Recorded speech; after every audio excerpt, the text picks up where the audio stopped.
Let's all pray for editing Joy, because she's going to need a lot of prayers this week. Hey fam, welcome back. Today we are going to go over my reviews for all of the ABH products that we pulled from my Shop My Stash scavenger hunt. I actually filmed this video yesterday, but a lot of the footage I found to just be kind of like not that helpful. So I wanted to record it again today and talk with you guys about my thoughts on these products. I will be using some of those clips because I did a lot of demonstrations and swatching in that video. So there'll be plenty of that in this one as well. But I just wanted to kind of preface it with, there'll be a couple different joys in this video. More joys. So if you guys have been interested in knowing my thoughts on all of my ABH products, go ahead and stay tuned because we're going to get into it right now.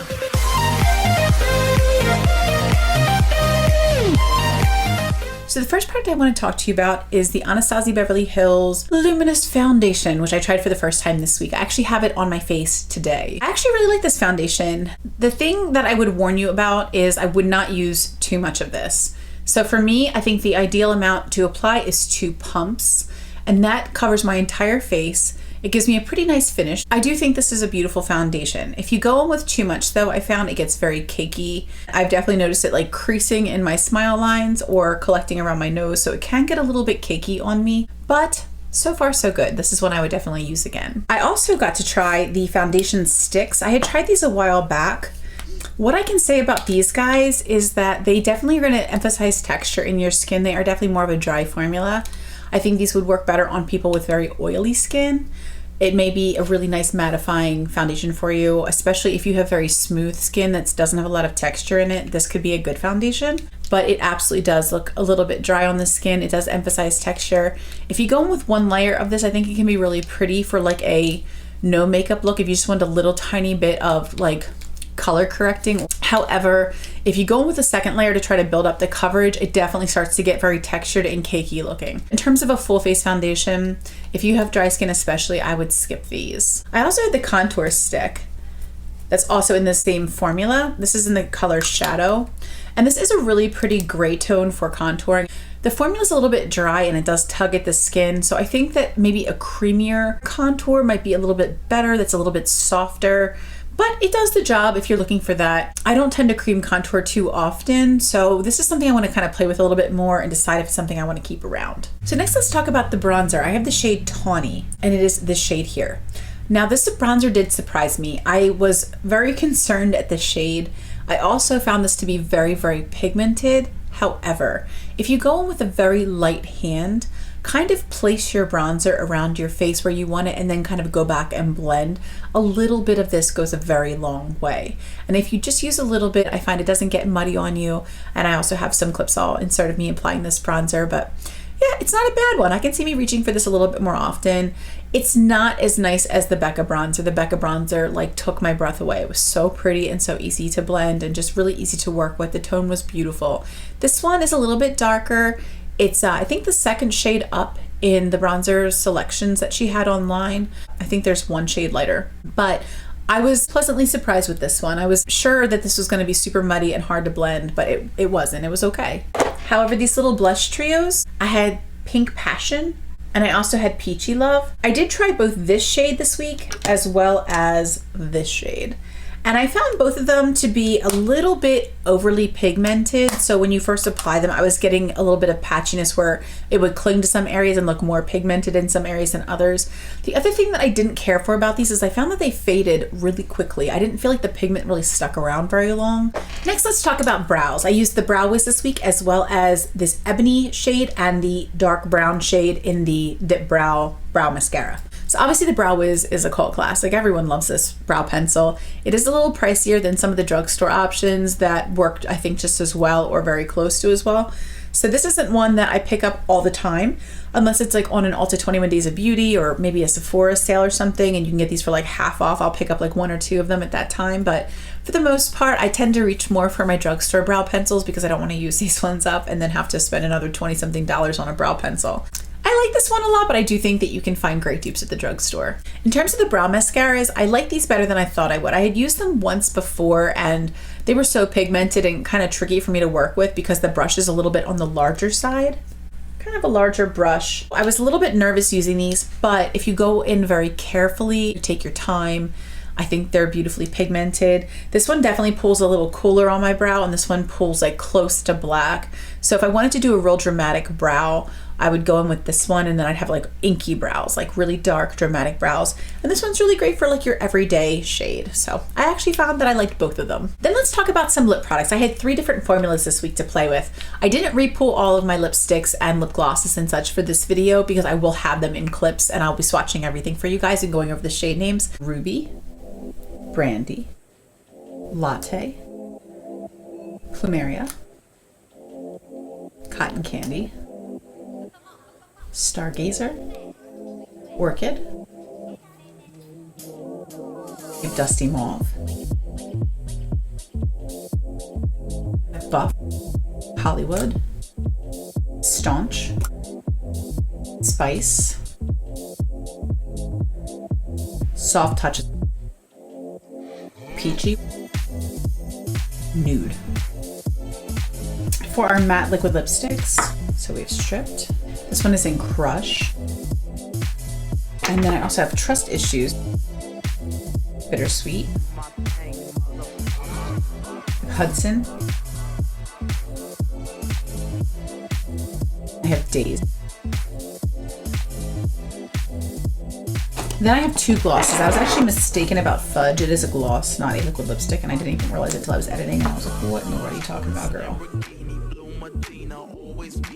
And then we have Sunset Strip.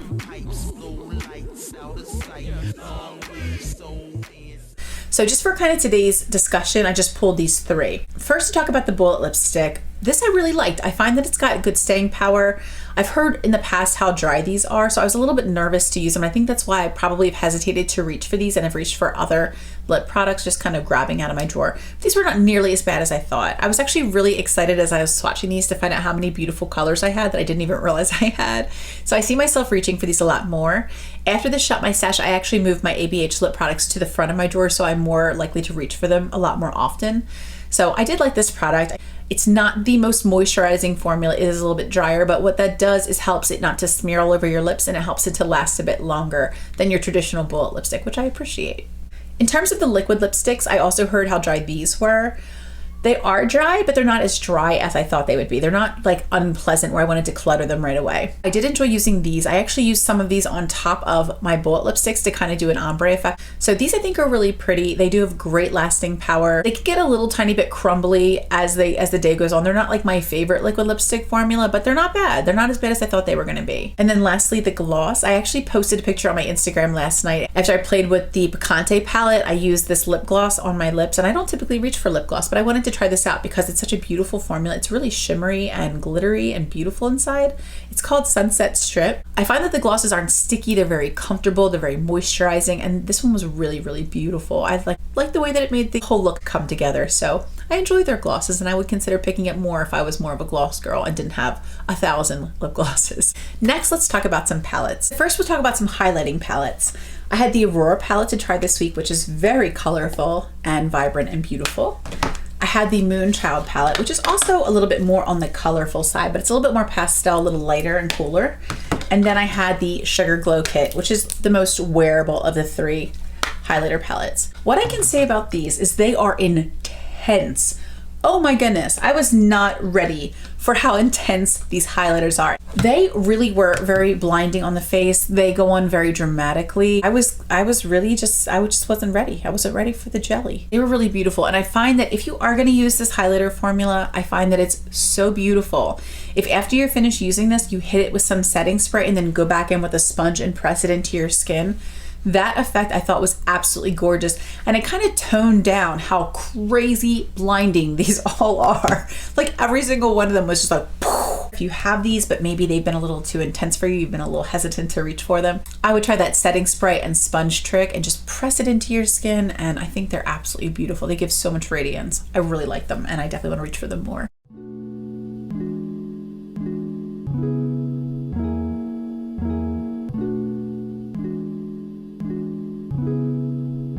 Now let's get into what ABH is so popular and famous for, their eyeshadow palettes, in addition to their brow products. The eyeshadow palettes, I think, and brows are where this brand really shines. So let's kind of start with the first ABH palette I ever purchased, which was the Modern Renaissance palette. Now I bought this last year. Of course, I think this came out in, I want to say 2017 perhaps, maybe it was 2016. The Modern Renaissance palette, I actually did a look. It's one of my very first videos. I did like a Valentine's Day tutorial. This palette's really beautiful. It's very wearable. It's one I need to reach for more. I need to use everything more. These two red shades can look a little bit scary, but they're actually very beautiful. Love Letter's a little bit more blue-based, cool. And then you've got Venetian Red, which is a warmer, more orangey red. But you've also got a ton of colors. If you take those two reds out, a ton of very wearable, work-appropriate colors that are easy to use. So I really do like this palette. The formula is beautiful. My absolute favorite ABH palette is the Soft Glam. Reason being, these colors are so pigmented, so blendable, so easy to use, but they're so wearable for work, which is 5 days out of my week. I have to go into the office for the most part. Sometimes I work from home like 1 day a week, but for the most part, I'm going into the office 4 to 5 days a week. And this is a great palette for work. It's just very, very neutral, beautiful shades, great formula. Another favorite of mine is the Sultry palette. This breaks my heart that this was not a permanent piece in her collection. I really think it should have been. This palette is gorgeous. This one I probably use the most. This is Sultry. She is more cool toned, really beautiful shimmers. The cyborg colors, out of this world gorgeous. I've actually done looks with these first 3 palettes that I've spoken about on my channel. The other 4 palettes though I had not touched before this week. The first being Subculture. Subculture was a palette that the color story is completely gorgeous. This is probably my favorite color story that ABH has come out with thus far. However, I had heard so many scary stories about this palette that I was afraid to pick it up. And so for months, I just overlooked it when I'd see it in TJ Maxx and such. And then I heard that it had been reformulated. And I was like, you know what? Maybe I should try this because the color story is really beautiful and maybe I'll somehow have a way to work with it. I'd watched some reviews where people really loved this palette. I'd watched ones where people hated this palette. So I'm like, maybe it could be one that I would love because the color story was so, so beautiful. And so I tried it this week. I actually played with the color Edge right here, and then I deepened it up with the color Fudge. I'm wearing this look in my what I picked and what I skipped video. I have stripped the liquid lipstick on my lips in that video. I actually really love this palette. I actually went in also with Adorn as my shimmer shade, and this was really easy to work with. So whatever they did to fix the formula, big fan. I really love this. Then I had these 3 palettes left. I have the Alyssa Edwards palette. And this is super colorful. When Riviera came out, it just didn't speak to me. The color story did nothing to inspire me personally. A lot of people love that palette. I just wasn't one of them. But then when this one came out that was so committed to color, I was like, this is what I wanted Riviera to be. So I picked this up. And then it's been so pretty and so colorful that it was a little intimidating for me to use, to be honest with you. So I hadn't really reached for it. I went ahead and changed that. I actually have an eye look that I will hopefully be able to put together to show you guys the look I came up with using these 3 palettes. So we are going to do a combination of these 2 palettes today. I think they actually work beautifully together. This palette is beautiful and it's gotten so many rave reviews all across the board. It is a gorgeous palette. The Carly Bible palette has so many beautiful transition colors and also has some really beautiful sparkles. And I think, honestly, I think these palettes were made for each other. Like, I think together they look like a super palette. They're so pretty. Those purple shimmers, oops, in the Carly Bible palette would look beautiful with that deeper purple from the Jackie Ina. I just think they're absolutely beautiful and I'm gonna try to use them together today.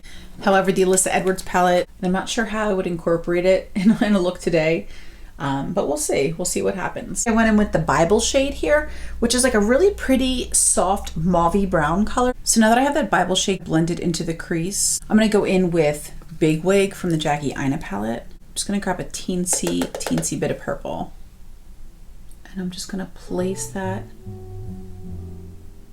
in my crease towards the outer area and a little lower in my crease. Stamping that first, fluffing out the edges, concentrating this color out towards the outer corner, the outer V. Going back and blending that purple shade, Big Wig, with the original brush with that Bible shade on it. Getting rid of my harsh lines and meld these colors together. I didn't add any additional product, just using the product that was already on the brush and using that to kind of buff this out. It's off to a pretty start. Then for shimmer, I think I want to go back into the Bible palette for Mandala, and I'm going to try this on the inner portion of the lid. Wow, this is a gorgeous inner corner shade. I'm just gonna take that down to the lower lash. What do we want to do for the next color? Let's go into Shookington from the Jackie Aina palette, and we'll do that on the middle lid. Oh girl. Wow. We're just carrying that Shookington shade across most of the lid. This is so much fun. I had a vision for these two palettes, and I'm really excited to see that they really do work as beautifully together as I thought they would. And I'm getting like no fallout on my face, which is awesome. Then I'm gonna go back with this other Moda brush back into this Big Wig shade and just try to kind of meld these together.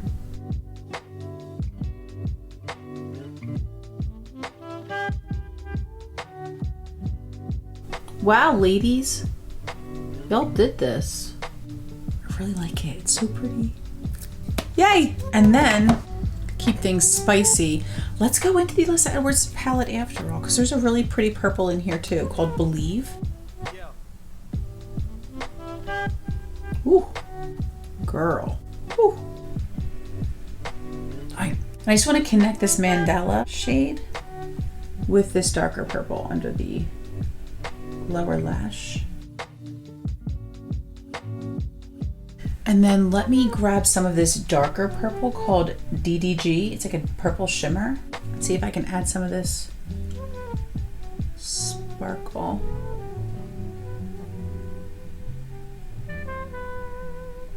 To the center part of the lower lash. And that way it kind of connects with that Mandala shade from the Carly Bible palette. Keeps that like sparkle going.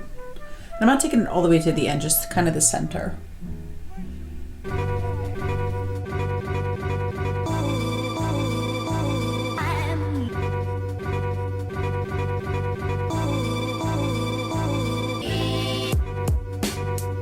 It was fun to play with these palettes together, and I want to encourage you guys to do that, to kind of look at your makeup instead of looking at it as packaging or looking at it as its own little thing. Look at them as art supplies and just have fun playing. Pick out whatever you want, girl. Mix and match. That's what I say. I'll also include swatches of all these palettes as well so that you guys can see all these beautiful colors swatched.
Those are my reviews on these ABH products. I hope you guys enjoyed this video. Please let me know what your thoughts are on ABH, what your favorite products are, your favorite palettes, your favorite eye looks to create. Do you have some of the same favorites I do? I love you guys so much. I'll talk with you soon. Thank you so much for stopping by today. And until next time, bye.